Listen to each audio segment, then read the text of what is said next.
नमस्कार दोस्तों, स्वागत है आप सभी का आपका अपने चैनल वीके ऑनलाइन क्लास में। तो जैसा कि आप सभी को पता होगा कि संविधान एक ऐसा विषय है जहां से आपको सभी एग्जाम में प्रश्न देखने को मिलते हैं। तो इसीलिए हम लोग लेकर के आए हैं लगभग 150 प्रश्न जो कि आपके सभी एग्जाम के लिए महत्वपूर्ण है। तो वीडियो को अंत तक जरूर देखिएगा ताकि आपको यहाँ से फ़ायदा हो सके। चाहे कोई सा भी स्टेट लेवल का एग्ज़ाम हो या फिर सेंट्रल लेवल का एग्ज़ाम हो, संविधान से आपको भर भर के क्वेश्चन देखने को मिलते हैं। तो उसी के लिए इस वीडियो हम आपके लिए लाए हैं, तो वीडियो को अंत तक जरूर देखिएगा।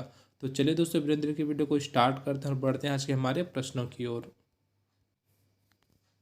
प्रश्न यहाँ पर पहला प्रश्न देख सकते हैं, भारत की संविधान सभा किसके अनुसार गठित की गई है। ठीक है, तो किसके अनुसार गठित की गई है ये हमसे पूछा गया है। ऑप्शन ए दिया है साइमन कमीशन का प्रस्ताव, ऑप्शन बी दिया है क्रिस्प प्रस्ताव, ऑप्शन सी दिया है माउंटबेटन योजना और ऑप्शन डी दिया है कैबिनेट मिशन योजना। तो किसके अनुसार गठित की गई है ये हमसे यहाँ पर पूछा गया है। तो इसका जो आंसर हो जाएगा दोस्तों, हो जाएगा ऑप्शन डी, कैबिनेट मिशन योजना के तहत इसको गठित की गई है या फिर इसका गठन किया गया है। चलिए अगला प्रश्न देखते हैं। प्रश्न है, संविधान सभा के सदस्यों को निम्न में से किसके प्रत्यक्ष रूप में निर्वाचित किया। ठीक है, तो किसने प्रत्यक्ष रूप में निर्वाचित किया ये हमसे यहाँ पर पूछा गया है। प्रांतों की विधानसभा, संघीय व्यवस्थापिका, ए और बी दोनों, उपरोक्त में से कोई नहीं।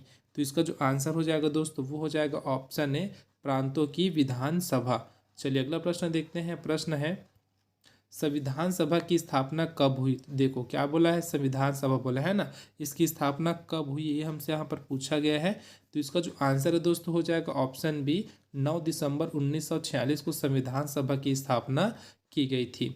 चलिए अगला प्रश्न देखते हैं। प्रश्न है, संविधान सभा के उद्घाटन अधिवेशन की अध्यक्षता किसने की। ठीक है, क्या बोला है, संविधान सभा की उद्घाटन अधिवेशन की अध्यक्षता ये हमसे यहाँ पर पूछा गया है ना। तो किन्होंने की थी ये हमसे यहाँ पर पूछा गया है। तो इसका जो आंसर है ना दोस्तों वो हो जाएगा ऑप्शन सी, सच्चिदानंद सिन्हा ने। ठीक है, ऑप्शन सी इसका आंसर हो जाएगा। चलिए अगला प्रश्न देखते हैं। प्रश्न दिया है, संविधान सभा के स्थायी अध्यक्ष कौन थे। अब देखो यहाँ पर दो क्वेश्चन मोस्ट इंपॉर्टेंट है जो कि बनता है। पहला जो बनता है वह है अस्थायी अध्यक्ष, जो कि कई बार पूछा गया, और साथ ही जो स्थायी अध्यक्ष है इसको भी कई बार पूछा जा चुका है। तो यहाँ पर यह पूछा गया है संविधान सभा के स्थायी अध्यक्ष कौन थे। तो बी आर अम्बेडकर, महात्मा गांधी, राजेंद्र प्रसाद या फिर सच्चिदानंद सिन्हा। तो इसका जो आंसर दोस्तों वो हो जाएगा ऑप्शन सी, राजेंद्र प्रसाद। तो ये क्या थे, संविधान सभा के स्थायी अध्यक्ष थे। और यहीं पर अगर आपसे ये पूछा जाएगा कि अस्थायी अध्यक्ष कौन थे तो याद रखिएगा सच्चिदानंद सिन्हा। ठीक है, इसका आंसर हो जाएगा। चलिए अगला प्रश्न देखते हैं। प्रश्न है, भारतीय संविधान सभा की प्रारूप समिति के अध्यक्ष थे। अब देखो क्या बोला है, प्रारूप समिति के अध्यक्ष के बारे में बोला है कौन थे करके। तो इसका जो आंसर है दोस्तों हो जाएगा option A, B R Ambedkar. ठीक है, याद रखिएगा। चलिए अगला प्रश्न देखते हैं। प्रश्न है, संविधान सभा का संवैधानिक सलाहकार किसे नियुक्त किया गया था। बी आर अम्बेडकर को, बी एन राव को, के ए मुंशी को या फिर वल्लभ भाई पटेल को। तो किनको नियुक्त किया गया था ये हमसे यहाँ पर पूछा गया है। तो इसका जो आंसर है ना वो हो जाएगा option B, B N Rao को क्या किया गया था, तो संवैधानिक सलाहकार नियुक्त किया गया था संविधान सभा का। चलिए अगला प्रश्न बढ़ते हैं दोस्तों अगले प्रश्न की ओर। प्रश्न दिया है, संविधान सभा में उद्देश्य प्रस्ताव किसने प्रस्तुत किया। देखो क्या है, उद्देश्य प्रस्ताव किन्होंने प्रस्तुत किया ये हमसे यहाँ पर पूछा जा रहा है। ऑप्शन ए दिया है सच्चिदानंद सिन्हा, ऑप्शन बी दिया है वल्लभ भाई पटेल, ऑप्शन सी दिया है राजेंद्र प्रसाद और ऑप्शन डी दिया है जवाहरलाल नेहरू। तो इसका जो आंसर है ना वो हो जाएगा ऑप्शन डी, जवाहरलाल नेहरू। ठीक, ऑप्शन डी हमारे यहाँ पर इसका आंसर करेक्ट है। चलिए बढ़ते हैं अगले प्रश्न की ओर। प्रश्न दिया है, संविधान सभा ने अंतिम रूप से संविधान को कब पारित कर दिया। ठीक है, कब पारित कर दिया ये हमसे यहाँ पर पूछा गया है।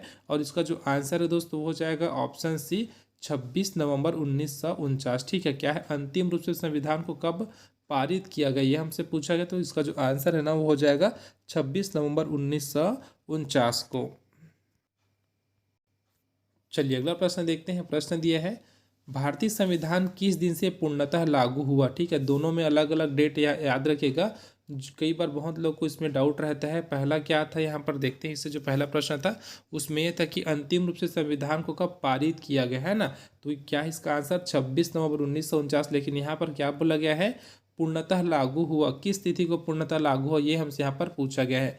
तो देख सकते हैं 26 जनवरी 1949 है, 26 नवंबर 1949 है, 26 जनवरी 1950 और 15 अगस्त 1947 है। तो शायद इसको तो बताने की ज़रूरत नहीं, आप लोग इसका आंसर कमेंट बॉक्स में कमेंट करके बताइएगा। इसको आप लोग लिखिएगा 10वें, पहले 10वां लिखिएगा, ठीक है। अर्थात जब आंसर देंगे ना तो 10 कर दीजिएगा, उसके बाद जो भी ऑप्शन रहेगा ना उसको ABCD करके यहाँ पर आप लोग फिल कीजिएगा। चलिए अगला प्रश्न देखते हैं। प्रश्न है भारत गणतंत्र कब बना, ठीक है, कब बना ये हमसे पूछा गया है। 15 अगस्त 1949 है, 26 नवंबर 1949 है, 26 जनवरी 1949 या फिर 26 जनवरी 1950 है। तो इसका जो आंसर लगभग सभी को पता है, ऑप्शन डी हो जाएगा 26 जनवरी 1950 को। चलिए अगला प्रश्न देखते हैं। भारत एक गणतंत्र है, इसका अर्थ है, तो इसका अर्थ क्या है। ऑप्शन ए दिया है सभी मामलों में अंतिम अधिकार जनता के पास है। ऑप्शन बी दिया है भारत में संसदीय शासन व्यवस्था है। ऑप्शन सी है भारत में वंशानुगत शासन नहीं है। और ऑप्शन डी दिया है भारत राज्यों का एक संघ है। तो इसका जो आंसर है दोस्तों वो हो जाएगा ऑप्शन सी, ठीक है। क्या हो जाएगा, ऑप्शन सी इसका आंसर हो जाएगा। भारत में वंशानुगत शासक नहीं है, ठीक है, इसका आंसर हो जाएगा। चलिए अगला प्रश्न देखते हैं। प्रश्न दिया है संविधान सभा द्वारा अंतिम रूप से पारित संविधान में कुल कितने अनुच्छेद और अनुसूचियां थी। तो देख सकते हैं 4 ऑप्शन आपको यहाँ पर देखने को मिल रहा है। सबसे पहले आप लोग अनुसूची देखिए, अगर अनुसूची कहीं पर 8 दिखता है ना, स्टार्टिंग में 8 अनुसूची था, और अगर बाकी में किसी में 8 अनुसूची नहीं है तो आप उसको मार्क कर लीजिए, वही आपका आंसर होने वाला है, ठीक है। देखो यहाँ पर 12 अनुसूची जो कि वर्तमान में है, लेकिन यहाँ पर देखिएगा ऑप्शन ए में आपको देखने को मिल जाएगा 395 अनुच्छेद और 8 अनुसूचियाँ, और बाकी किसी में 8 अनुसूचियाँ आपको देखने को नहीं मिल रहा है। तो इसका जो आंसर हो जाएगा ना वो हो जाएगा ऑप्शन ए। बट आप लोग एक बार अनुच्छेद को भी देख लीजिएगा कितना है। तो इसका जो आंसर है ना दोस्तों हो जाएगा ऑप्शन ए, 395 अनुच्छेद और 8 अनुसूचियाँ कब थी, तब संविधान लागू किया गया था उस समय, ठीक है। चलिए एक प्रश्न और आपके लिए देखिएगा, 14वें नंबर का प्रश्न है भारतीय संविधान के किस भाग को उसकी आत्मा की संज्ञा दी गई है। यहाँ पर देख सकते हैं 4 ऑप्शन आपको दिए हैं, तो इसका भी आंसर आपको कमेंट बॉक्स में कमेंट करके बताइएगा। और इस वीडियो में लगभग हम लोग 150 प्रश्न कवर करने वाले, तो यहाँ पर लगभग 10 क्वेश्चन या फिर 7-8 क्वेश्चन आपके लिए है, तो जरूर सभी का आंसर आप लोग देने की कोशिश कीजिएगा। तो चलिए बढ़ते अगले प्रश्न की, और अगला प्रश्न यहाँ पर देखने को मिल जाएगा भारतीय संविधान की कौन सी विशेषता इंग्लैंड से ली गई है, ठीक है, कौन सी विशेषता है जो कि इंग्लैंड से ली गई है, ये हमसे यहाँ पर पूछा गया है। तो इसका जो आंसर है ना वो हो जाएगा ऑप्शन ए, संसदीय प्रणाली, ठीक है। ये कहाँ से ली गई है, तो इंग्लैंड से यह ली गई है। चलिए अगला क्वेश्चन देखते हैं। प्रश्न है वर्तमान में भारतीय संविधान की कुल कितनी अनुसूचियाँ हैं। तो कितनी अनुसूचियाँ हैं, तो 12 अनुसूची हैं, ठीक है। कितनी अनुसूचियाँ हैं, 12 अनुसूचियाँ हैं। और जब ये संविधान बना तब कितनी अनुसूचियाँ थी, तो यहाँ पर 8 अनुसूचियाँ थी, लेकिन अभी वर्तमान में पूछा गया तो इसका जो आंसर है ना वो हो जाएगा ऑप्शन सी, 12 अनुसूचियाँ। चलिए अगला प्रश्न देखते हैं। भारत संघ में शामिल राज्यों तथा संघ शासित क्षेत्रों का उल्लेख भारतीय संविधान की किस अनुसूची में है। तो कौन सी अनुसूची में है ये हमसे पूछा गया, तो ये हो जाएगा हमारा ऑप्शन ए, प्रथम अनुसूची में यह शामिल है। चलिए अगला प्रश्न देखते हैं। प्रश्न है भारतीय संविधान की तीसरी अनुसूची का संबंध है, किससे संबंध है, ये हमसे यहाँ पर पूछा गया है। राज्यसभा में प्रतिनिधित्व से, शपथ एवं प्रतिज्ञान से, ऑप्शन सी दिया है भाषाओं से, और ऑप्शन डी दिया है उपरोक्त में से कोई नहीं। तो इसका जो आंसर हो जाएगा दोस्तों हो जाएगा ऑप्शन बी, शपथ एवं प्रतिज्ञान से। चलिए अगला प्रश्न देखते हैं। प्रश्न दिया है भारतीय संविधान की किस अनुसूची में राजभाषाओं का उल्लेख है। तो कौन सी अनुसूची है जिसमें राजभाषाओं का उल्लेख है, तो इसका जो आंसर है दोस्तों हो जाएगा ऑप्शन बी, 8वीं अनुसूची में। चलिए अगला प्रश्न देखते हैं। प्रश्न है दल बदल से संबंधित प्रावधान किस अनुसूची में रखे गए हैं। 5वीं है, 6ठी है, 8वीं है, फिर 10वीं अनुसूची है। तो कौन सी अनुसूची में रखी गई है, तो 10वीं अनुसूची में रखी गई है। ऑप्शन हमारा डी यहाँ पर सही हो जाएगा। चलिए अगला प्रश्न देखते हैं। प्रश्न है पंचायती राज व्यवस्था संबंधित प्रावधान भारतीय संविधान की किस अनुसूची में रखे गए हैं। 8वीं अनुसूची है, 9वीं अनुसूची है, 10वीं अनुसूची या फिर 11वीं अनुसूची। तो इसका जो आंसर हो जाएगा दोस्तों वो हो जाएगा ऑप्शन डी, 11वीं अनुसूची, ठीक है। ऑप्शन डी हमारा यहाँ पर इसका आंसर हो जाएगा।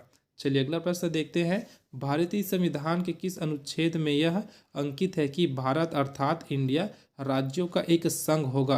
अनुच्छेद 1 है, अनुच्छेद 2 है, अनुच्छेद 3 है, फिर अनुच्छेद 4 है। तो इसका जो आंसर है ना वो हो जाएगा ऑप्शन ए, अनुच्छेद 1 में।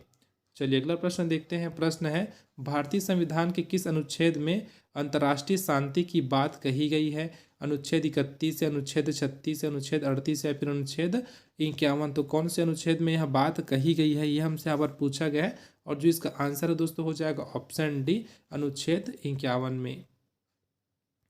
अगला प्रश्न है, संविधान के किस अनुच्छेद के अंतर्गत राष्ट्रपति अध्यादेश जारी करता है? तो कौन से अनुच्छेद के तहत ये हमको बताना है। तो इसका जो आंसर है दोस्तों वो हो जाएगा ऑप्शन सी, अनुच्छेद 123 के। ठीक है, याद रखिएगा, अनुच्छेद 123 के अंतर्गत राष्ट्रपति अध्यादेश जारी करता है।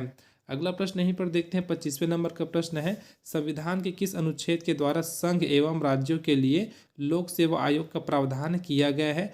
तो इसका जो आंसर हो जाएगा दोस्तों वो हो जाएगा ऑप्शन डी। ठीक है, क्या हो जाएगा? ऑप्शन डी इसका आंसर हो जाएगा, जिसमें दिया अनुच्छेद 315। चलिए अगला प्रश्न देखते हैं, भारतीय संघ में किसी राज्य को सम्मिलित करने का अधिकार किसे है? राष्ट्रपति को, संसद को, प्रधानमंत्री को, लोकसभा अध्यक्ष को। तो किसको है? इसका जो आंसर है दोस्तों हो जाएगा ऑप्शन बी, संसद को है। ठीक है, ऑप्शन बी इसका आंसर हो जाएगा। चलिए अगला प्रश्न देखते हैं। प्रश्न है, वर्ष 1953 में गठित राज्य पुनर्गठन आयोग के अध्यक्ष कौन थे? ठीक है, तो कौन थे इसके अध्यक्ष, ये हमसे यहाँ पर पूछा गया है। और इसका जो आंसर है दोस्तों हो जाएगा ऑप्शन ए, न्यायमूर्ति फजल अली। ठीक है, क्या हो जाएगा इसका आंसर जो है ना, न्यायमूर्ति फजल अली इसका आंसर हो जाएगा।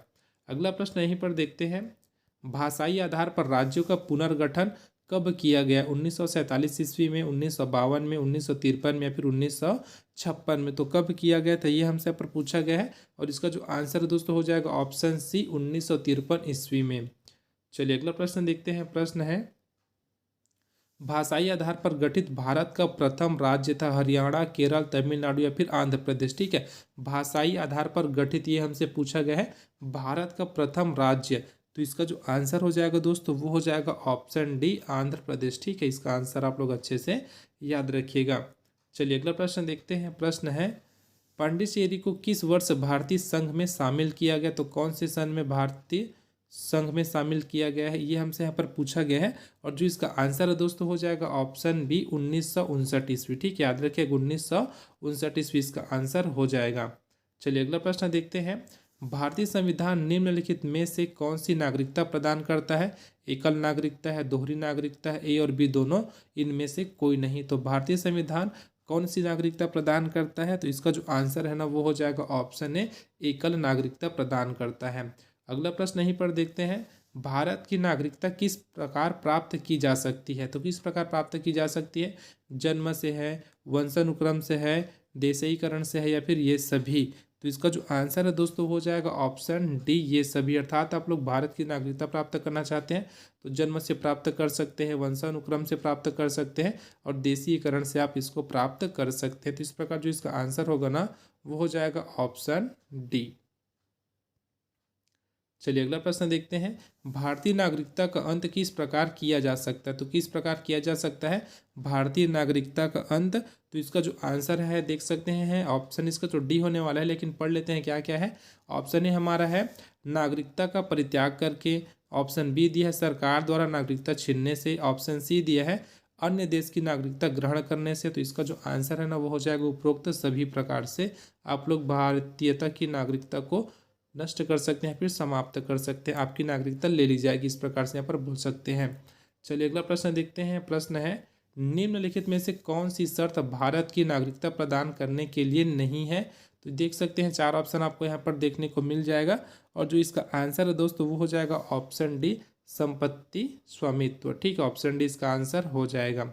अगला प्रश्न देखते हैं, वर्तमान में भारत में राज्यों एवं केंद्र शासित प्रदेशों की संख्या क्रमशः है। तो देखो यहाँ पर आपको आंसर बताना है कितना है। तो यहाँ पर देखिए ऑप्शन हमारा सी हो जाएगा 28 एवं 8, अर्थात 28 राज्य और 8 केंद्र शासित प्रदेश। चलिए अगला प्रश्न देखते हैं, ये आपको ऑप्शन के अकॉर्डिंग बता रहे हैं ना भाई। चलिए अगला प्रश्न देखते हैं, भारतीय संविधान में नागरिकों के मूल अधिकारों का वर्णन है। किसके बारे में बोला गया है? भारतीय संविधान में नागरिकों के मूल अधिकारों का वर्णन कौन से अनुच्छेद में है, ये हमसे यहाँ पर पूछा जा रहा है। और जो इसका आंसर है दोस्तों हो जाएगा ऑप्शन ए, अनुच्छेद 12 से 35 तक। ठीक है, याद रखिएगा अनुच्छेद 12 से 35 तक। अगला प्रश्न देखते हैं। प्रश्न है, वर्तमान में भारतीय नागरिकों को कितने मूल अधिकार प्राप्त है, तो कितने मूल अधिकार प्राप्त है, तो इसका जो आंसर है ना वो हो जाएगा ऑप्शन बी, 6 मूल अधिकार प्राप्त है। अगला प्रश्न है, मूल अधिकारों को प्रवर्तित कराने की शक्ति किसे प्राप्त है, संसद को, राष्ट्रपति को, उच्च एवं उच्चतम न्यायालय को, सिर्फ उच्चतम न्यायालय को। तो किसका जो आंसर है दोस्तों वो हो जाएगा ऑप्शन सी, उच्च एवं उच्चतम न्यायालय को इसकी शक्ति प्राप्त है। चलिए अगला प्रश्न देखते हैं, प्रेस की स्वतंत्रता का अधिकार निहित है, अर्थात कौन से अनुच्छेद में यह निहित है, ये हमसे पूछा गया है। तो इसका जो आंसर है दोस्तों हो जाएगा ऑप्शन ए, 19(1) में। ठीक है, 19(1) में यह निहित है।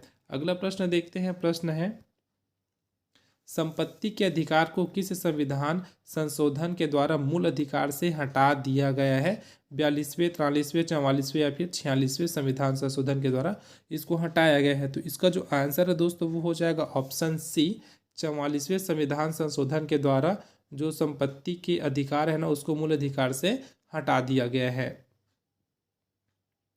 चलिए अगला प्रश्न देखते हैं, प्रश्न है, वर्तमान में संपत्ति का अधिकार है एक प्रकार का मूल अधिकार, नैसर्गिक अधिकार, विधिक अधिकार या फिर इनमें से कोई नहीं। तो किस प्रकार का वह अधिकार बन चुका है ये हमसे यहाँ पर पूछा गया है, तो वह जो है ना एक विधिक अधिकार हो गया है। ठीक है, ऑप्शन जो सी है ना इसका आंसर हो जाएगा। अगला प्रश्न है, किस अनुच्छेद के द्वारा 6 से 14 वर्ष तक के बच्चों के लिए शिक्षा का अधिकार मूल अधिकार माना गया है, अनुच्छेद 20, अनुच्छेद 21, अनुच्छेद 22 या फिर अनुच्छेद 21(a)।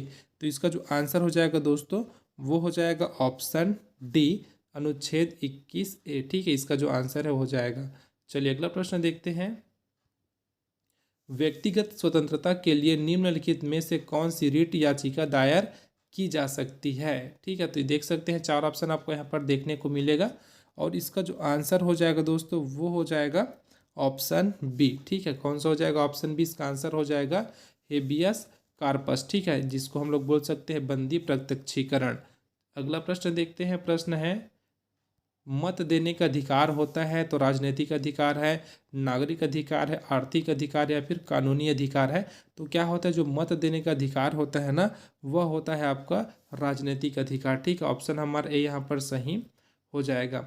अगला प्रश्न देखते हैं, भारतीय संविधान के किस अनुच्छेद में राज्य के नीति निर्देशक तत्वों का उल्लेख है। तो कौन से अनुच्छेद में है दोस्तों ये हमसे यहाँ पर पूछा गया और जो इसका आंसर हो जाएगा ना वो हो जाएगा ऑप्शन सी, अनुच्छेद 36 से 51 तक। इसमें क्या है, नीति निर्देशक तत्वों का उल्लेख है।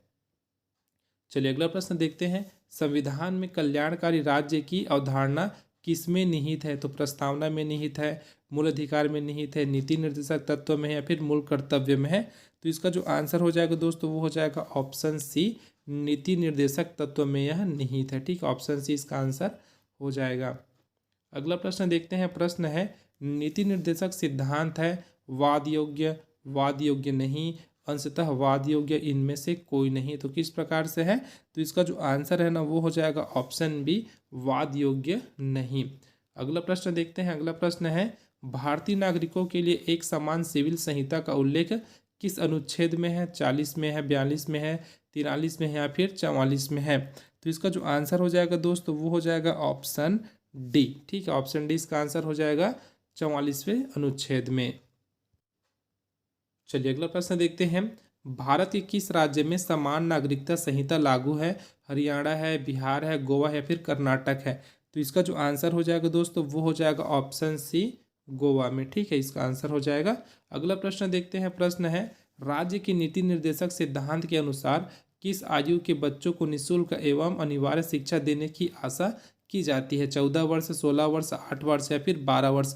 लगभग इसका भी आंसर सभी को पता होगा, तो इसका भी आप लोग नंबर लिखिएगा, कौन से नंबर का प्रश्न है, फिर यहाँ पर आप लोग आंसर कमेंट बॉक्स में कमेंट कीजिएगा। ये आपके लिए तीसरा प्रश्न है। ठीक है, इस वीडियो का तीसरा प्रश्न आपके लिए है। चलिए अगला प्रश्न देखते हैं, प्रश्न है, भारतीय संविधान में मूल कर्तव्यों का वर्णन किस अनुच्छेद में है, 51 है, 51 का है, 52 या फिर 53। तो इसका जो आंसर हो जाएगा दोस्तों वो हो जाएगा ऑप्शन बी, अनुच्छेद 51 का में। ठीक है, इसका आंसर हो जाएगा। चलिए अगला प्रश्न देखते हैं, प्रश्न है, संविधान में मूल कर्तव्यों की प्रेरणा किस देश से ली गई है, जर्मनी से, आयरलैंड से है, पूर्व सोवियत संघ से या फिर दक्षिण अफ्रीका से। तो कहाँ से ली गई है ये हमसे यहाँ पर पूछा गया है और इसका जो आंसर है दोस्तों हो जाएगा ऑप्शन सी, पूर्व सोवियत संघ से। चलिए अगला प्रश्न देखते हैं। प्रश्न है, वर्तमान में संविधान में मूल कर्तव्यों की कुल संख्या है 8, 9, 10, 11, तो कितनी है ये हमसे यहाँ पर पूछा गया है ना। और इसका जो आंसर है दोस्तों वो हो जाएगा ऑप्शन डी, 11। ठीक है, मूल कर्तव्य की जो संख्या है ना वो कितनी है, 11 है। अगला प्रश्न देखते हैं। भारत में कार्यपालिका का अध्यक्ष कौन होता है? राष्ट्रपति होता है, प्रधानमंत्री होता है, विपक्ष का नेता होता है, फिर भारत सरकार का मुख्य सचिव, तो कौन होता है दोस्तों ये हमसे यहाँ पर पूछा गया है। और जो इसका आंसर हो जाएगा ना वो है ऑप्शन ए, राष्ट्रपति होता है। ठीक है, ऑप्शन ए हमारे इसका आंसर यहाँ पर हो जाएगा। अगला प्रश्न है, भारतीय संघ की शक्ति किसमें निहित है? ठीक, तो किसमें निहित है? संसद में है, प्रधानमंत्री में है, राष्ट्रपति है, फिर मंत्रिमंडल, तो किसमें है भारतीय संघ की शक्ति? तो इसका जो आंसर है दोस्तों वो हो जाएगा ऑप्शन ए, संसद में यह निहित है। अगला प्रश्न देखते हैं। प्रश्न है 56वें नंबर का, राष्ट्रपति के निर्वाचन मंडल में शामिल है, तो क्या शामिल है ये हमसे यहाँ पर पूछा गया है।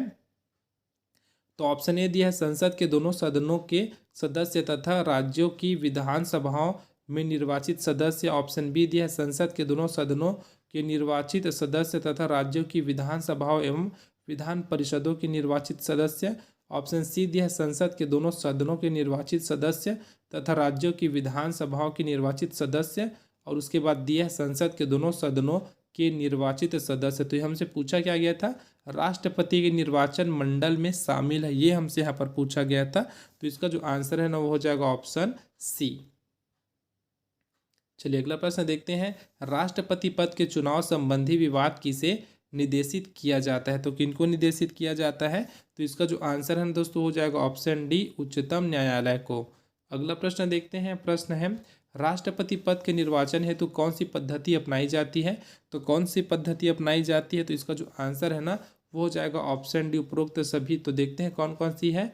तो यहाँ पर आप लोग देखने को मिलेगा, पहला में एकल संक्रमणीय, ऑप्शन बी देखने को मिलेगा अप्रत्यक्ष मतदान, ऑप्शन सी देखने को मिलेगा समानुपातिक प्रतिनिधित्व, और ऑप्शन डी में तो दिया उपरोक्त सभी। तो इसका जो आंसर है ना हो जाएगा ऑप्शन डी, उपरोक्त सभी। अगला प्रश्न देखते हैं। भारतीय सेवाओं का सर्वोच्च सेनापति होता है, ठीक है, सेवाओं का सर्वोच्च सेनापति, यही हमसे यहाँ पर पूछा गया है। और जो इसका आंसर है दोस्तों हो जाएगा ऑप्शन ए, राष्ट्रपति। ठीक है, चलिए बढ़ते हैं अगले प्रश्न की ओर। 60वें नंबर का प्रश्न है, भारत के प्रथम राष्ट्रपति थे, तो कौन थे भारत के प्रथम राष्ट्रपति? लगभग सभी को पता है कौन थे। ऑप्शन हमारा बी यहाँ पर सही हो जाएगा, जिसमें दिए है राजेंद्र प्रसाद। चलिए अगला प्रश्न देखते हैं। प्रश्न दिया है, निर्विरोध चुने जाने वाले एकमात्र राष्ट्रपति थे, तो कौन थे निर्विरोध चुने जाने वाले एकमात्र राष्ट्रपति? तो इसका जो आंसर है दोस्तों वो हो जाएगा ऑप्शन सी, नीलम संजीव रेड्डी। ठीक, ऑप्शन सी इसका आंसर हो जाएगा। अगला प्रश्न है, राष्ट्रपति पर महाभियोग का आरोप संसद के किस सदन द्वारा लगाया जाता है? तो किस सदन द्वारा लगाया जाता है ये हमसे यहाँ पर पूछा गया है। और जो इसका आंसर है दोस्तों वो हो जाएगा ऑप्शन सी, संसद के किसी भी सदन द्वारा। अगला प्रश्न देखते हैं। प्रश्न दिया है, कोई व्यक्ति राष्ट्रपति पद के लिए अधिकतम कितनी बार निर्वाचित हो सकता है? राष्ट्रपति पद के लिए बोला है ना, तो कोई सीमा नहीं इसकी, तो कोई सीमा नहीं, कितनी बार भी वह निर्वाचित हो सकता है। तो इसका जो आंसर है ना वो हो जाएगा ऑप्शन डी। अगला प्रश्न देखते हैं, राष्ट्रपति को पद एवं गोपनीयता की शपथ कौन दिलवाता है? तो कौन दिलवाता है? तो इसका जो आंसर है दोस्तों वो हो जाएगा ऑप्शन बी, उच्चतम न्यायालय के मुख्य न्यायाधीश। ठीक है, ऑप्शन इसका आंसर याद रखिएगा। चलिए अगला प्रश्न देखते हैं, उपराष्ट्रपति के निर्वाचन मंडल में शामिल होते हैं, तो कौन शामिल होते हैं? तो इसका जो आंसर है दोस्तों वो हो जाएगा ऑप्शन डी, राज्यसभा एवं लोकसभा के सदस्य।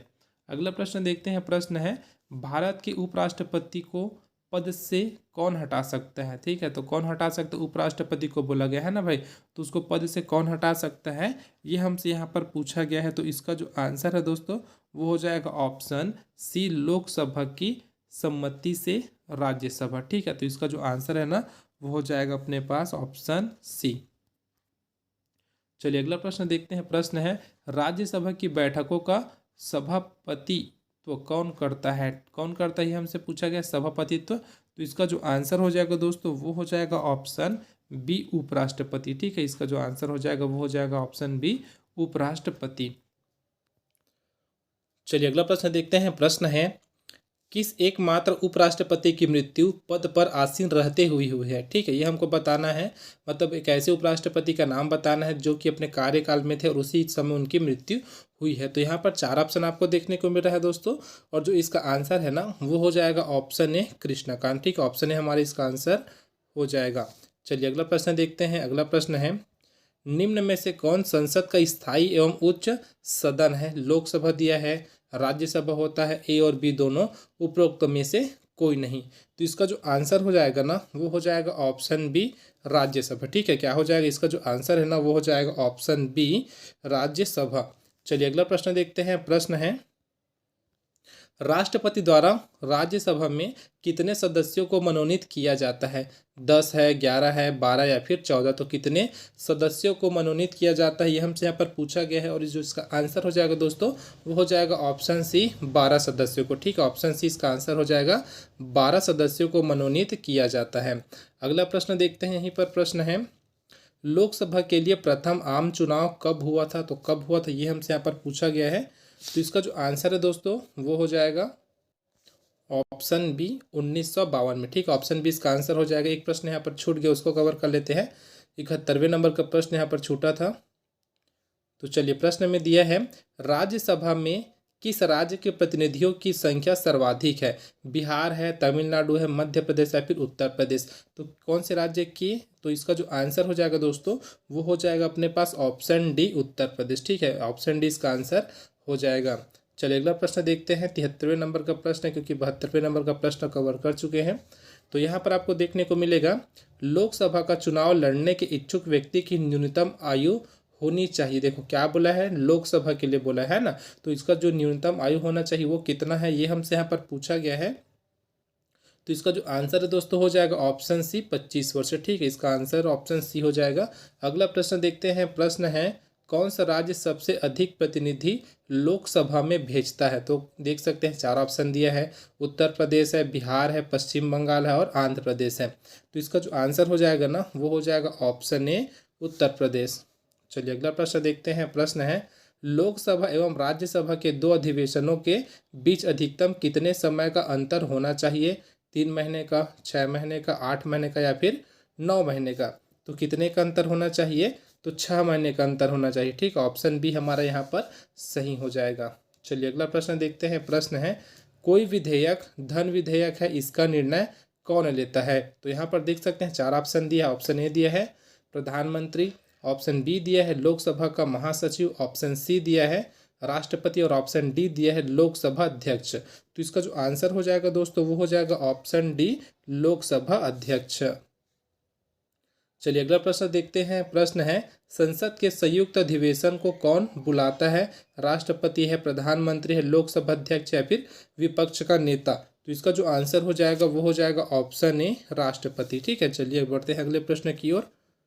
अगला प्रश्न आपको देखने को मिल जाएगा, प्रधानमंत्री की नियुक्ति कौन करता है। अब देखो प्रधानमंत्री की नियुक्ति के बारे में बोला गया है, ऐसे प्रश्न बहुत ज़्यादा पूछे जाते हैं जो कि हम लोग इस वीडियो में कवर कर रहे हैं। लोकसभा अध्यक्ष है, राष्ट्रपति है, उपराष्ट्रपति या फिर बहुमत दल का नेता। तो प्रधानमंत्री की नियुक्ति कौन करता है ये हमसे यहाँ पर पूछा गया है, और इसका जो आंसर है दोस्तों वो हो जाएगा ऑप्शन बी राष्ट्रपति।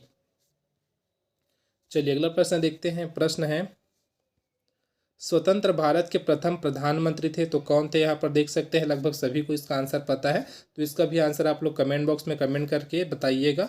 पहले लिखिएगा 79, फिर यहाँ पर आप लोग अपना आंसर ब्रैकेट में लिखिएगा।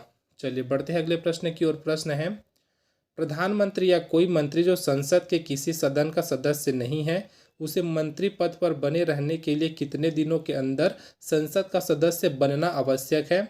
3 माह के अंदर, 6 माह के अंदर, 9 माह के अंदर या फिर 1 वर्ष के अंदर। तो इसका जो आंसर है वो हो जाएगा ऑप्शन बी 6 माह के अंदर। ठीक है, ऑप्शन बी इसका आंसर हो जाएगा। चलिए अगला प्रश्न देखते हैं। प्रश्न है, मंत्रिपरिषद सामूहिक रूप से किसके प्रति उत्तरदायी होती है। देख सकते हैं 4 ऑप्शन आपको यहाँ पर देखने को मिल रहा है, और जो इसका आंसर है ना वो हो जाएगा ऑप्शन सी लोकसभा। ठीक है, ऑप्शन सी हमारे इसका आंसर हो जाएगा। अगला प्रश्न देखते हैं। प्रश्न है, यदि किसी मंत्री के विरुद्ध अविश्वास प्रस्ताव या फिर मत पारित हो जाए तो ऑप्शन ए दिया है सिर्फ संबंधित मंत्री त्यागपत्र देता है, ऑप्शन बी दिया है प्रधानमंत्री को त्याग पत्र देना होता है, ऑप्शन सी है मंत्रिपरिषद इस्तीफा देती है, और ऑप्शन डी है उपरोक्त में से कुछ नहीं होता। तो इसका जो आंसर है दोस्तों वो हो जाएगा ऑप्शन सी, मंत्रिपरिषद इस्तीफा देती है। चलिए अगला प्रश्न देखते हैं। प्रश्न दिया है वित्त विधेयक सबसे पहले संसद के किस सदन में पेश किया जाता है? लोकसभा में पेश किया जाता है, राज्यसभा में पेश किया जाता है, किसी भी सदन में, या फिर उपरोक्त में से कोई नहीं। तो इसका जो आंसर हो जाएगा वो हो जाएगा ऑप्शन ए, लोकसभा में। ठीक है, ऑप्शन ए इसका आंसर हो जाएगा लोकसभा में। चलिए अगला प्रश्न देखते हैं। प्रश्न है निम्नलिखित में से किसे लोकसभा की कार्यवाहियों में भाग लेने का अधिकार तो है परंतु मत देने का अधिकार नहीं है? तो किसको नहीं है? तो इसका जो आंसर हो जाएगा वो हो जाएगा ऑप्शन ए, महान्यायवादी को। चलिए अगला प्रश्न देखते हैं। अगला प्रश्न है सरकार के विरुद्ध अविश्वास प्रस्ताव संसद के किस सदन में लाया जाता है? लोकसभा है, राज्यसभा है, किसी भी सदन में। ऑप्शन डी दिया है इनमें से कोई नहीं। तो इसका जो आंसर हो जाएगा वो हो जाएगा ऑप्शन ए, किसी भी सदन में। चलिए अगला प्रश्न देखते हैं। प्रश्न है लोकसभा का विघटन कौन कर सकता है? तो कौन कर सकता है लोकसभा का विघटन? तो इसका जो आंसर है ना वो हो जाएगा ऑप्शन ए, राष्ट्रपति कर सकता है। अगला प्रश्न देखते हैं। प्रश्न है लोकसभा का नेता कौन होता है? तो कौन होता है लोकसभा का जो नेता होता है वह होता है ऑप्शन बी, इसका आंसर हो जाएगा प्रधानमंत्री। अगला प्रश्न देखते हैं। प्रश्न है भारत के नियंत्रक एवं महालेखा परीक्षक की नियुक्ति कौन करता है? तो कौन करता है दोस्तों? इसका जो आंसर हो जाएगा वो हो जाएगा ऑप्शन सी, राष्ट्रपति करता है। अगला प्रश्न देखते हैं। प्रश्न है राज्य की कार्यपालिका का प्रमुख नेता कौन होता है? राज्यपाल होता है, मुख्यमंत्री होता है, विधानसभा अध्यक्ष होता है, या फिर राष्ट्रपति होता है? तो इसका जो आंसर हो जाएगा ना वो हो जाएगा ऑप्शन ए, राज्यपाल होता है। चलिए अगला प्रश्न देखते हैं। प्रश्न है राज्यों में राज्यपाल की नियुक्ति कौन करता है? ठीक है, कौन करता है राज्यों में राज्यपाल की नियुक्ति? प्रधानमंत्री है, राष्ट्रपति है, गृह मंत्री है, फिर भारत के मुख्य न्यायाधीश। तो कौन करते हैं जी? इसका जो आंसर हो जाएगा ना वो हो जाएगा ऑप्शन बी, राष्ट्रपति करते हैं। चलिए अगला प्रश्न देखते हैं। प्रश्न है राज्यपाल पद पर बना रहता है। ठीक है, राज्यपाल के बारे में पूछा गया है, अपने पद पर कब तक बना रहता है ये हमसे यहाँ पर पूछा जा रहा है ना। तो पहला ऑप्शन दिया है 5 वर्षों के लिए, ऑप्शन बी दिया है संसद द्वारा निश्चित समय के लिए, ऑप्शन सी दिया है राष्ट्रपति के प्रसाद पर्यंत, और ऑप्शन डी दिया है उपरोक्त सभी। तो इसका जो आंसर है ना वो हो जाएगा ऑप्शन सी, राष्ट्रपति के प्रसाद पर्यंत। चलिए अगला प्रश्न देखते हैं। प्रश्न है राज्यपाल विधानसभा में आंग्ल भारतीय समुदाय के कितने सदस्यों को नियुक्त कर सकता है? तो कितने सदस्यों को नियुक्त कर सकता है? तो वह एक सदस्य को नियुक्त कर सकता है। तो अर्थात हमारा जो ऑप्शन डी है ना वो यहाँ पर सही हो जाएगा। चलिए अगला प्रश्न देखते हैं। प्रश्न है राज्य स्तर पर मंत्रिपरिषद के मंत्रियों की नियुक्ति कौन करता है? दल का अध्यक्ष करता है, मुख्यमंत्री करता है, राज्यपाल करता है, या फिर प्रधानमंत्री? तो कौन करता है ये हमसे यहाँ पर पूछा गया है। तो इसका जो आंसर है ना वो हो जाएगा ऑप्शन सी, राज्यपाल करता है। चलिए अगला प्रश्न देखते हैं। प्रश्न है मुख्यमंत्री की नियुक्ति किसके द्वारा की जाती है? तो किनके द्वारा की जाती है मुख्यमंत्री की जो नियुक्ति है वो इसका आंसर हो जाएगा ऑप्शन सी, राज्यपाल के द्वारा की जाती है। चलिए अगला प्रश्न देखते हैं। प्रश्न है संघ राज्य क्षेत्रों का प्रशासन कौन चलाता है? ठीक है, संघ राज्य क्षेत्र का जो प्रशासन है वह कौन चलाता है ये हमसे यहाँ पर पूछा गया है। तो इसका जो आंसर है ना दोस्तों वो हो जाएगा ऑप्शन बी, राष्ट्रपति चलाता है, फिर राष्ट्रपति द्वारा संचालित किया जाता है। चलिए अगला प्रश्न देखते हैं। प्रश्न है राज्य का राज्यपाल किसके प्रति उत्तरदायी होता है? तो किसके प्रति वह उत्तरदायी होता है? तो इसका जो आंसर है दोस्तों वो हो जाएगा ऑप्शन डी, राष्ट्रपति। ठीक है, ऑप्शन डी इसका आंसर हो जाएगा। अगला प्रश्न देखते हैं। प्रश्न है किस राज्य में विधानसभा सदस्यों की संख्या सर्वाधिक है? तो लगभग अभी हम लोग इससे जुड़े और प्रश्न देख चुके हैं। तो इसका जो आंसर हो जाएगा वो हो जाएगा ऑप्शन ए, उत्तर प्रदेश। चलिए अगला प्रश्न देखते हैं। प्रश्न है विधानसभा एवं विधान परिषद के वर्ष में कम से कम कितने अधिवेशन होने अनिवार्य है? तो देख सकते हैं आपको 1, 2, 3, 4 करके ऑप्शन अलग अलग दिया है, और जो इसका आंसर हो जाएगा दोस्तों वो हो जाएगा ऑप्शन बी, 2 अधिवेशन। ठीक है, चलिए अगला प्रश्न देखते हैं। प्रश्न है विधान परिषद में या फिर विधान परिषद के बारे में निम्न में से कौन सा कथन असत्य है बोला है। ठीक है, असत्य कौन सा कथन है ये हमसे यहाँ पर पूछा गया है। तो पहला जो दिया है, इस सदन का सदस्य बनने के लिए न्यूनतम आयु 30 वर्ष है। ऑप्शन बी दिया है, इसकी सदस्य संख्या विधानसभा की सदस्य संख्या के 1/3 से अधिक नहीं हो सकती। ऑप्शन सी दिया है, इसकी न्यूनतम सदस्य संख्या 40 है। और ऑप्शन डी दिया है, उपरोक्त में से कोई नहीं। तो हमसे क्या पूछा है, कौन सा कथन असत्य है करके पूछा है ना भाई। तो इसका जो आंसर है ना वो हो जाएगा ऑप्शन डी, इनमें से कोई नहीं। अर्थात जो आपको ऊपर में 3 कथन दिख रहे ना, तीनों के तीनों क्या है, सत्य कथन है।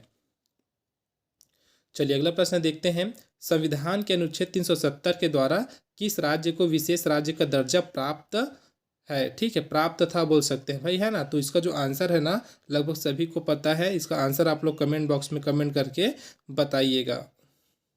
चलिए अगला प्रश्न देखते हैं। प्रश्न है, वर्तमान में भारत में कितने राज्यों में विधान परिषद कार्यरत है। तो इसका आंसर बताने से पहले दोस्तों आपको बता दूं, ये जो है ना 1-2 साल पुराना वाला है जो क्वेश्चन देख रहे हैं उसमें से। तो इसमें अगर एक आध क्वेश्चन ऐसा होगा जो अभी के डेट में चेंज हो गया होगा। ठीक है, जो वर्तमान में जैसे कि आपको 370 वाला देखने को मिला है, तो वैसे ही क्या है कुछ चेंज हो गया होगा। तो आप लोग कमेंट बॉक्स में ज़रूर कमेंट करके बताइएगा कि सर इसका आंसर इसके बजाय ये हो सकता है करके। ठीक है, तो ये आपके लिए है, आपको बताना है। अगर कुछ हमसे इधर मिस्टेक हो जाता है तो सही करना आपकी जवाबदारी। तो आप लोग जरूर कमेंट बॉक्स में कमेंट करके हमको बताइएगा।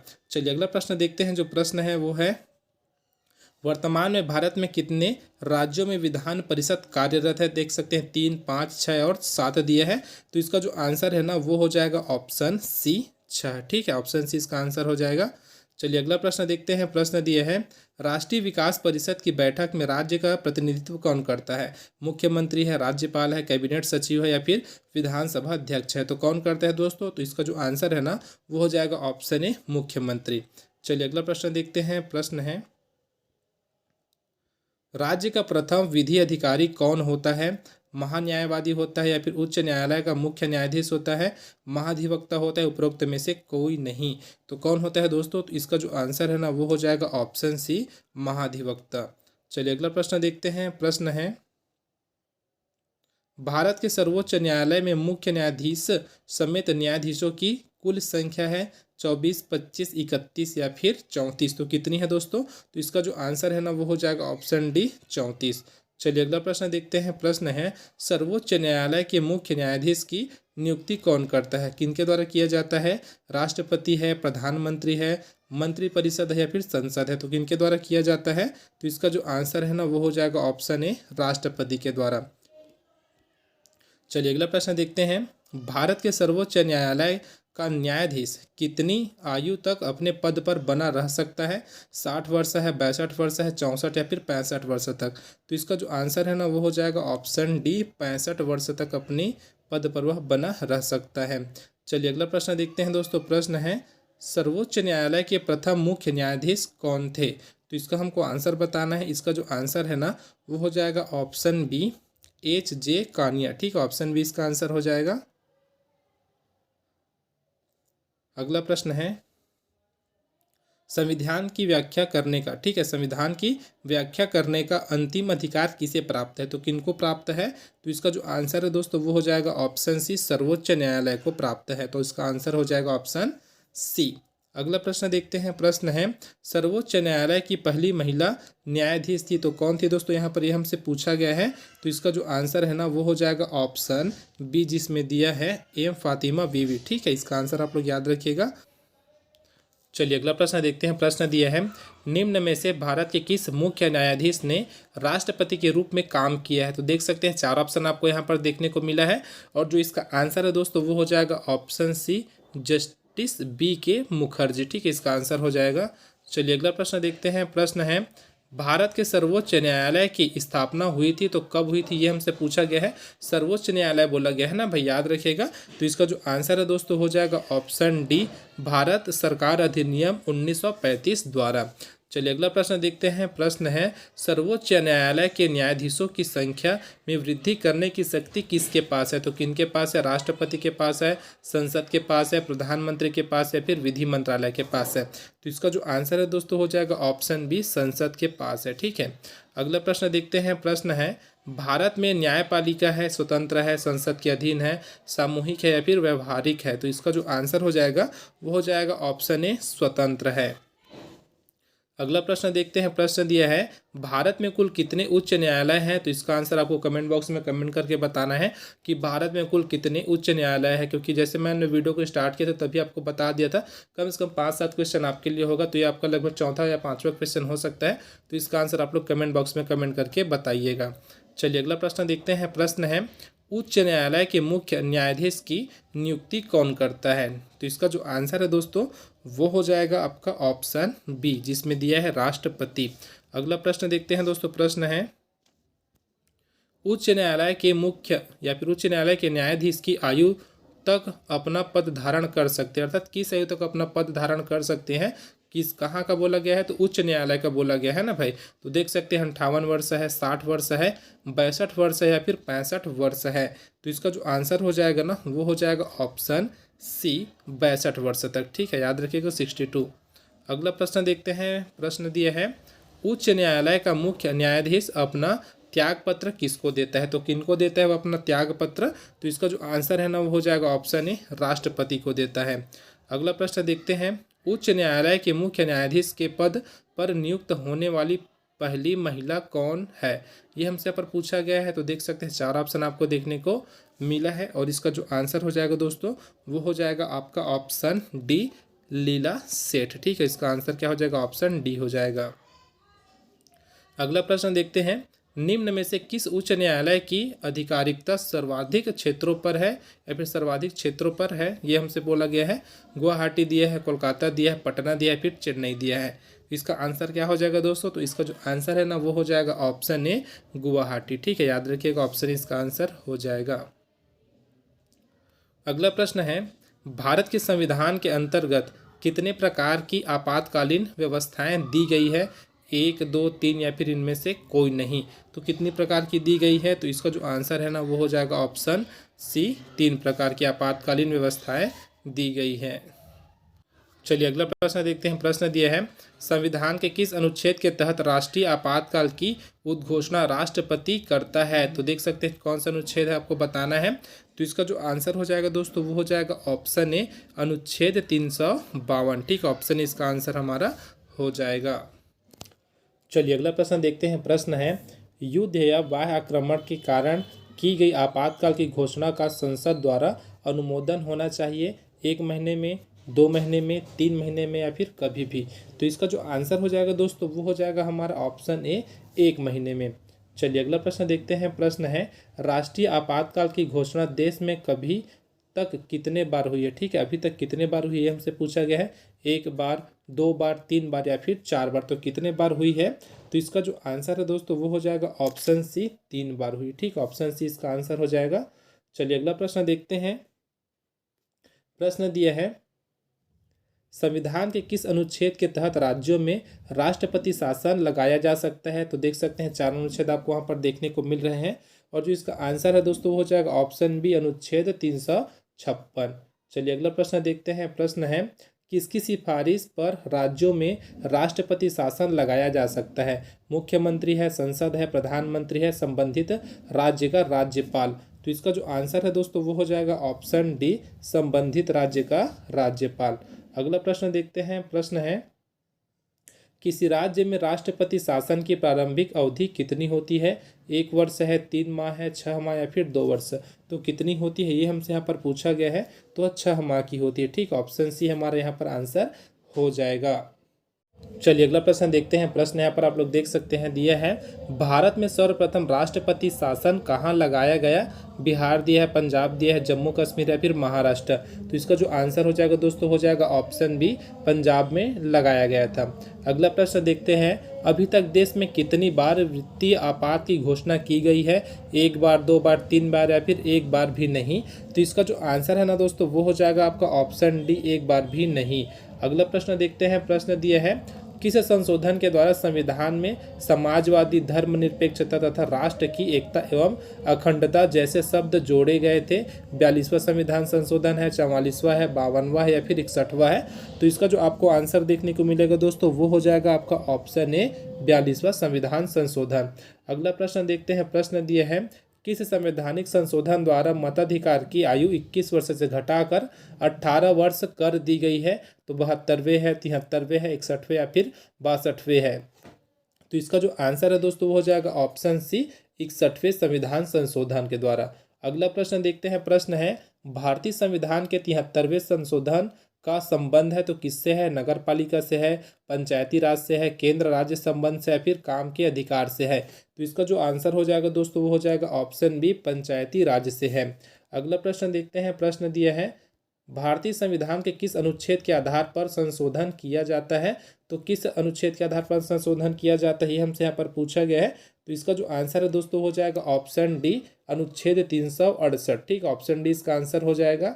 अगला प्रश्न देखते हैं। प्रश्न दिया है, संविधान के किस संशोधन अधिनियम के द्वारा मैथिली, डोगरी, बोडो तथा संथाली को 8वीं अनुसूची में शामिल किया गया है? तो देख सकते हैं 92वां है, 87वां है, 88वां या फिर 89वां? तो इसका जो आंसर है ना दोस्तों वो हो जाएगा आपका ऑप्शन ए, 92वां संविधान संशोधन के द्वारा। अगला प्रश्न देखते हैं। प्रश्न दिया है, संविधान के किस संशोधन अधिनियम के द्वारा 6 से 14 वर्ष के सभी बच्चों के लिए शिक्षा के अधिकार को मूल अधिकार बनाया गया है? तो यहाँ पर आप लोग देख सकते हैं, आपको ऑप्शन देखने को मिल जाएगा, ABCD करके 4 ऑप्शन आपको यहाँ पर देखने को मिला है। और जो इसका आंसर है दोस्तों वो हो जाएगा ऑप्शन बी, 86वां संविधान संशोधन। ठीक, ऑप्शन बी आप लोग यहाँ मार्क कर लीजिएगा। चलिए अगला प्रश्न देखते हैं। प्रश्न है, भारत में किस प्रकार की दलीय व्यवस्था है? तो देख सकते हैं एक दलीय है, बहुदलीय है, द्विदलीय या फिर इनमें से कोई नहीं? तो किस प्रकार की दलीय व्यवस्था है? तो इसका जो आंसर हो जाएगा ऑप्शन डी, बहुदलीय यहाँ पर व्यवस्था है। अगला प्रश्न है, संघ शासित प्रदेश या फिर केंद्र शासित प्रदेशों के लिए प्रशासकों की नियुक्ति कौन करता है? तो राष्ट्रपति करता है, उपराष्ट्रपति करता है, गृह मंत्री करता है या फिर प्रधानमंत्री करता है? तो इसका जो आंसर है दोस्तों वो हो जाएगा आपका ऑप्शन ए, राष्ट्रपति करता है। ठीक है, अगला प्रश्न देखते हैं। प्रश्न है, संविधान की 8वीं अनुसूची में सम्मिलित भाषाओं की संख्या है? तो देखो क्या बोला है, 8वीं अनुसूची में कितने भाषा सम्मिलित है? तो इसका जो आंसर है ना वो हो जाएगा आपका ऑप्शन डी, 22 भाषा।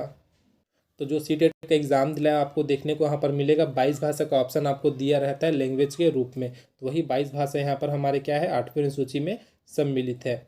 अगला प्रश्न देखते हैं। प्रश्न है, सरकारी आयोग संबंधित है तो किससे संबंधित है? ये हमसे यहाँ पर पूछा गया है। नदी जल विवाद से संबंधित है, अंतरराजकीय संबंधों से संबंधित है, केंद्र राज्य संबंध से, या फिर उपरोक्त तीनों से? तो इसका जो आंसर है दोस्तों हो जाएगा ऑप्शन सी, केंद्र राज्य संबंध से यह संबंधित है। चलिए अगला प्रश्न देखते हैं। प्रश्न है, भारतीय संविधान में अवशिष्ट अधिकार है राज्य के पास है, केंद्र के पास है, न्यायपालिका के पास है, या फिर केंद्र एवं राज्य दोनों के पास है? तो इसका जो आपको आंसर देखने को मिलेगा दोस्तों वो हो जाएगा ऑप्शन बी, केंद्र के पास है। अगला प्रश्न देखते हैं। प्रश्न है, निर्वाचन आयोग का प्रमुख होता है तो कौन होता है? निर्वाचन आयोग का जो प्रमुख होता है वह? तो इसका जो आंसर है दोस्तों हो जाएगा ऑप्शन सी, मुख्य निर्वाचन आयुक्त होता है। अगला प्रश्न देखते हैं, उपचुनाव कब कराया जाता है? 2 वर्ष बाद है, 3 वर्ष बाद है, 5 वर्ष बाद, या फिर जब आवश्यक हो तब कराया जाता है? ये हमसे यहाँ पर पूछा गया है। तो इसका जो आंसर है ना हो जाएगा ऑप्शन डी। अगला प्रश्न देखते हैं दोस्तों। प्रश्न है, भारत में पहला आम चुनाव कब संपन्न हुआ? तो आम चुनाव कब संपन्न हुआ था भारत में पहला? तो ये हो जाएगा आपका ऑप्शन सी, 1952 ईस्वी में प्रथम आम चुनाव संपन्न हुआ था। अगला प्रश्न देखते हैं। प्रश्न है, भारत के राजनीतिक दलों को राष्ट्रीय या क्षेत्रीय दलों का दर्जा कौन प्रदान करता है? प्रधानमंत्री करता है, चुनाव आयोग करता है, संसद करता है, या फिर राष्ट्रपति करता है? तो इसका जो आंसर है दोस्तों वो हो जाएगा ऑप्शन बी, चुनाव आयोग करता है। चलिए अगला प्रश्न देखते हैं। प्रश्न है, राज्य लोक सेवा आयोग के सदस्यों की नियुक्ति कौन करता है? तो कौन करता है? इसका आंसर हो जाएगा आपका ऑप्शन ए, राज्यपाल करता है। अगला प्रश्न देखते हैं। प्रश्न है, पहले वित्त आयोग के अध्यक्ष थे तो कौन थे? यहाँ पर 4 ऑप्शन आपको देखने को मिल रहा है और इसका आंसर आपको कमेंट बॉक्स में कमेंट करके बताना है कि इसका आंसर क्या है। चलिए अगला प्रश्न देखते हैं। प्रश्न है, बलवंत राय मेहता समिति का गठन किया गया था तो किस लिए किया गया था? ये हमसे यहाँ पर पूछा गया है ना भाई। तो इसका जो आंसर है ना वो हो जाएगा ऑप्शन सी, पंचायती राज के लिए किया गया था। अगला प्रश्न देखते हैं। प्रश्न है, भारत में सर्वप्रथम 2 अक्टूबर 1959 को पंचायती राज व्यवस्था का शुभारंभ कहाँ से किया गया। लगभग बहुत से लोगों को यहाँ पर पता होगा इसका आंसर, तो इसका आंसर भी आप लोग कमेंट बॉक्स में कमेंट करके बताइएगा। अब बढ़ते हैं हमारे अंतिम प्रश्न की ओर। यहाँ पर आपको 2 प्रश्न और देखने को मिलेगा, फिर आज का वीडियो यहीं पर हम लोग समाप्त करेंगे।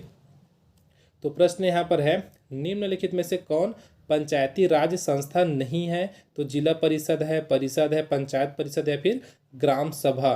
तो कौन सा नहीं है दोस्तों यहाँ पर, तो इसका जो आंसर है ना वो हो जाएगा आपका ऑप्शन बी परिषद। ठीक है, चलिए बढ़ते हैं आज के हमारे अंतिम प्रश्न की ओर, जो कि आपको स्क्रीन के ऊपर दिख रहा होगा। 149वें नंबर का प्रश्न है, संसद द्वारा देश में सूचना पाने का अधिकार संबंधी विधेयक कब पारित किया गया है। जून 2002 में, अप्रैल 2003 में, जून 2005 में या फिर जुलाई 2006 में। तो इसका जो आंसर है दोस्तों वो हो जाएगा आपका ऑप्शन सी, जून 2005 में। तो इस प्रकार दोस्तों लगभग हम लोग यहाँ पर 149 क्वेश्चन कंप्लीट कर लिए हैं। वीडियो अगर आपको थोड़ा सा भी हेल्पफुल लगे तो वीडियो को जरूर लाइक कीजिएगा, चैनल को जरूर सब्सक्राइब कीजिएगा और अपने दोस्तों में जरूर शेयर कीजिएगा। इसी प्रकार के और वीडियो के लिए आप हमसे जुड़ सकते हैं, जिसके लिए आपको चैनल को सब्सक्राइब करके बेल आइकन को प्रेस करना है। तो मिलते हैं दोस्तों अगले वीडियो में। और साथ ही दोस्तों अगर आप लोग हमारे टेलीग्राम चैनल से जुड़ते हैं तो आपको बहुत सारे यहाँ पर फ़ायदा देखने को मिलेंगे। उसमें से एक फ़ायदा ये है कि यहाँ पर जो भी पढ़ाया जाता है उसका आपको वहाँ पर PDF मिल जाएगा। तो मिलते हैं दोस्तों अगले वीडियो में, तब तक के लिए जय हिंद।